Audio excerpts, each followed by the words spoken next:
പ്രണയം, വിരഹം, അതിജീവനം എന്നിങ്ങനെ ഒരു ശരാശരി മനുഷ്യന്റെ ജീവിതത്തിലെ 3 ഘട്ടങ്ങളുടെ ഏറ്റവും മികച്ച അവതരണം, അഭിനയം, സംവിധാനം എല്ലാം പ്രേക്ഷകർ കണ്ടത് വാരണമായിരം എന്ന സൂര്യയുടെ സിനിമയിലൂടെയാണ്.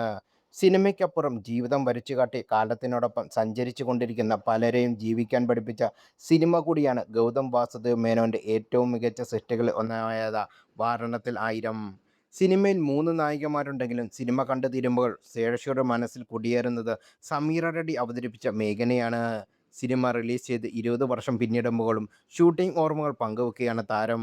വാരണമായിരം സിനിമയും മേഘന എന്ന കഥാപാത്രമാണ് ഇത്രയും കാലത്തെ സിനിമാ ജീവിതത്തിനിടയിൽ എനിക്കൊപ്പം നിലനിന്നിട്ടുള്ളത്.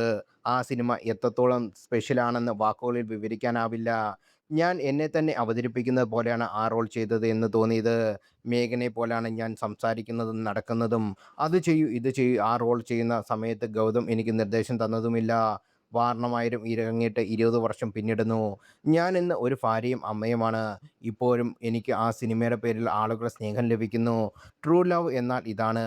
എൻ്റെ സഹോദരിയുടെ പേര് മേഘന എന്നാണ്. വാരണമായിരം സിനിമ ചെയ്യുന്ന സമയത്ത് ഒരുപാട് നല്ല നിമിഷങ്ങൾ ഓർക്കാനായിട്ട് ലഭിച്ചു.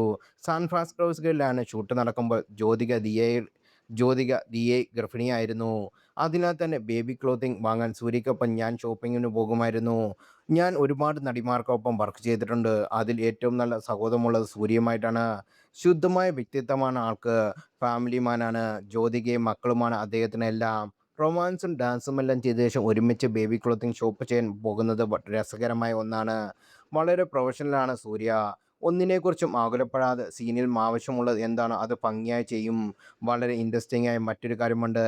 എൻ്റെ ഭർത്താവും വാരണമായിരത്തിലെ സൂര്യയെപ്പോലെ ഗിറ്റാർ വായിക്കും. വാരണത്തിനായിരത്തിലെ ഏതെങ്കിലും ഒരു സോങ് ഗിറ്റാറിൽ വായിക്കാൻ കഴിഞ്ഞ 10 വർഷമായി അദ്ദേഹത്തോട് ഞാൻ പറയുന്നുണ്ട്.